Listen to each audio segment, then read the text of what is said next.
नमस्कार दर्शक बंधु आजिर मुख्य खबर को स्वागत करुछि अभिमनु। आज हूँ 13 तारिख अक्टोबर मास 2025 सोमवार। आसतु जानिबा आज दिन टॉप 20 गुरुत्वपूर्ण खबर।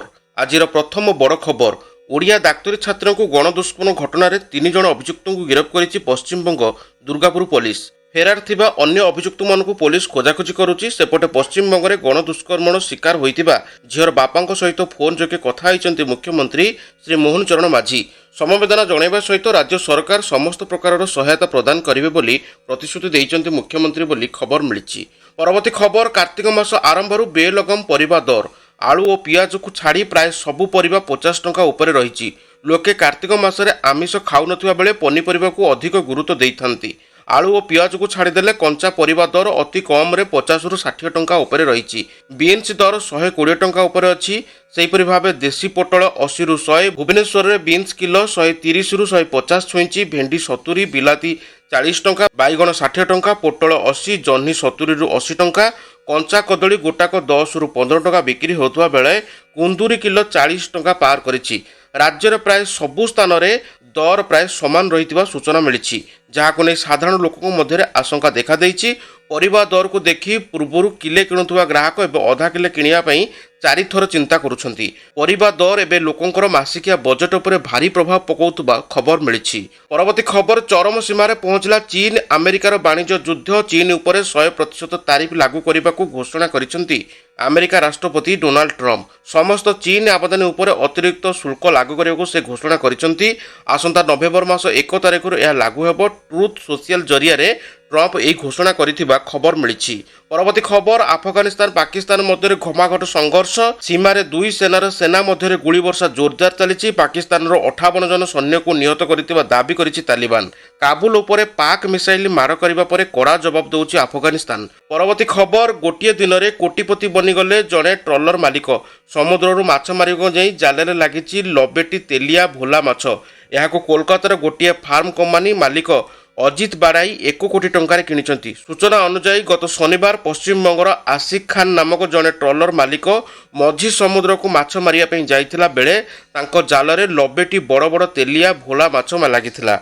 माछ को नहीं दीघा मोण निकट में पहुंचा पर यही माछर मूल्य 1 कोटी निर्धारण होइतिला।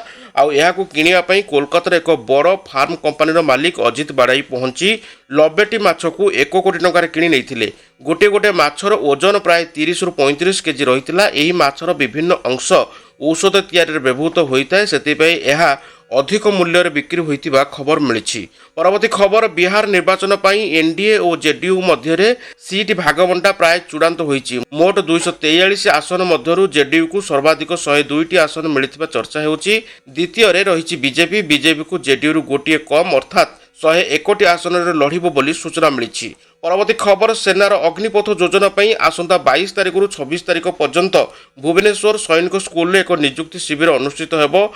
अग्निपथ योजना रे संक्षिप्त तालिकाभुक्त होइतिबा कटक, पुरी, बालेश्वर, मयूरभंज, भद्रक जिला, जगतसिंहपुर, जाजपुर, केन्द्रापड़ा, खोर्धा और नयगढ़ जिलार प्रार्थी माने एही शिविर में अंशग्रहण करें।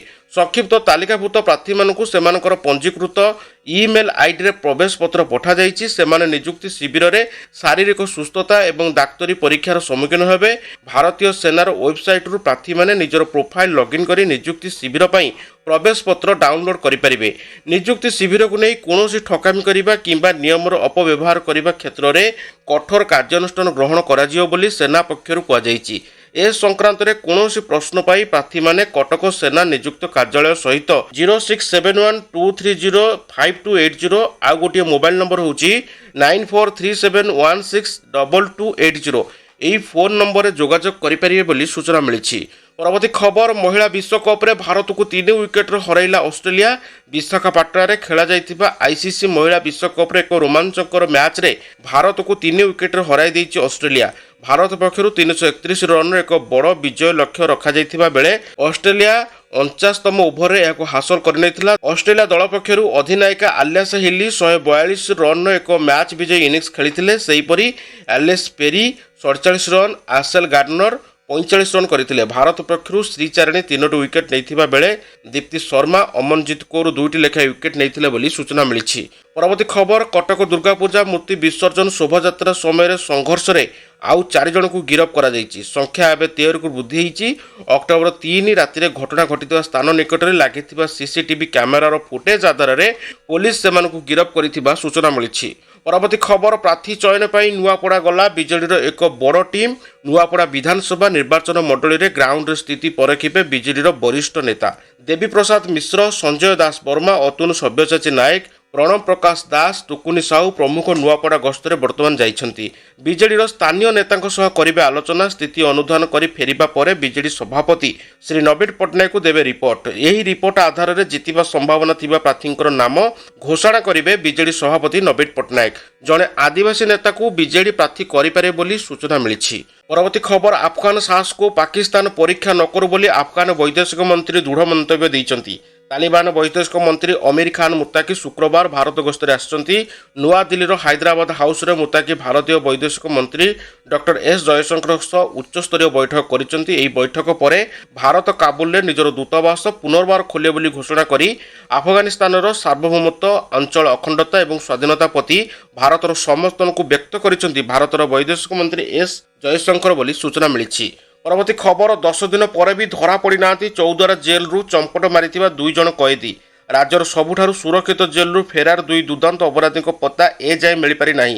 ଯାଜପୁର ଜିଲ୍ଲା ପାଣିକୋଇଲି ପଣ୍ଡା ଅଳଙ୍କାର ଲୁଟ୍ ଉଦ୍ୟମ ବେଳେ 2 ଜଣଙ୍କୁ ହତ୍ୟା କରି ଫେରାର ହୋଇଥିବା 2 ବିହାରୀ କଏଦୀକୁ ସ୍ଥାନୀୟ ଲୋକେ କାବୁ କରି ପୋଲିସରେ ଜିମା ଦେଇଥିଲେ।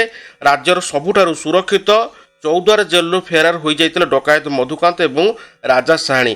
କଡ଼ା ପହରା ସତ୍ତ୍ୱେ ଲୁହା ରଡ୍ କାଟି କମ୍ବଳ ଜରିଆରେ ପାଚେରୀ ଡେଇଁ 2 ବିହାରୀ ଅପରାଧ ଫେରାର ହେବା ଯେତିକି ଆଶ୍ଚର୍ଯ୍ୟଜନକ ସେତିକି ଭୟାବହ।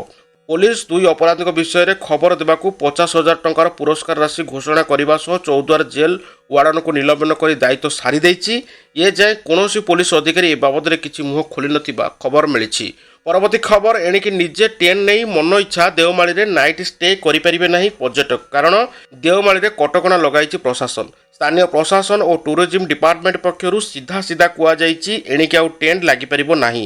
ଯେଉଁମାନେ ବାହାରୁ ଟେଣ୍ଟ କିଣି ଦେଓମାଳିରେ ରହୁଥିଲେ ସେମାନେ ଏଣିକି ବାରଣ କରାଯିବ। ସେମାନେ ଆଉ ନିଜ ଇଚ୍ଛାରେ ଟେଣ୍ଟ ପକାଇ ରାତିରେ ନାଇଟ୍ ଷ୍ଟେ କରିପାରିବେ ନାହିଁ। କୋଟିଆ ଗ୍ରାମ ପଞ୍ଚାୟତ ତରଫରୁ ଏହି ଟେଣ୍ଟ ସୁବିଧା ଯୋଗାଇ ଦିଆଯିବ ଓ କ୍ୟାମ୍ପର ସମସ୍ତ ଆୟୋଜନ କରାଯିବ। ପର୍ଯ୍ୟଟକଙ୍କୁ ସୁହାଇଲା ଭଳି ଅର୍ଥରାଶି ଧାର୍ଯ୍ୟ ରହିବ। ପର୍ଯ୍ୟଟକମାନଙ୍କୁ ସୁରକ୍ଷାକୁ ମଧ୍ୟ ସୁନିଶ୍ଚିତ କରାଯିବ ବୋଲି ପ୍ରଶାସନ କହିଥିବାର ଖବର ମିଳିଛି। ପରବର୍ତ୍ତୀ ଖବର, ଚୀନ ଆପଣେଇଲା ଯେସାକୁ ତେସା ନୀତି। ତାରିଫ ବିବାଦ ଭିତରେ ନୂଆ ନିଷ୍ପତ୍ତି ନେଇଛି ଚୀନ। ଆମେରିକାର ଜାହାଜଗୁଡ଼ିକ ଚୀନର ବନ୍ଦର ବ୍ୟବହାର କଲେ ଏଣିକି ଫି ଦେବାକୁ ପଡ଼ିବ। ଏହା ଅକ୍ଟୋବର 14 ତାରିଖରୁ କାର୍ଯ୍ୟକାରୀ କରିବା ପାଇଁ ଚୀନ ଘୋଷଣା କରିଛି। ଜାହାଜଗୁଡ଼ିକ ପ୍ରତି ଟନ୍ ପିଛା 400 ୟୁଆନ୍ ବା $56 ଦେବେ। ବର୍ଷକୁ ବର୍ଷ ଏହି ଫି ବଢ଼ିବ। ପୂର୍ବରୁ ଚୀନ ଉପରେ ଆମେରିକା ମଧ୍ୟ ଏହି ପ୍ରକାର ଫି ଲଗାଇଛି। ଏବେ ପାଲଟା ଫି ଲଗାଉଛି ଚୀନ। ଫି ଲଗାଇବା ସହିତ ଚୀନ କହିଛି ଆମେରିକା ନିଜ ତ୍ରୁଟି ପ୍ରଥମେ ସଂଶୋଧନ କରିବା ଆବଶ୍ୟକ। ଦର୍ଶକ ବନ୍ଧୁ, ଏଥିସହିତ ଆଜିର ମୁଖ୍ୟ ଖବରକୁ ଆମେ ଏଠି ରଖୁଛୁ। ନମସ୍କାର।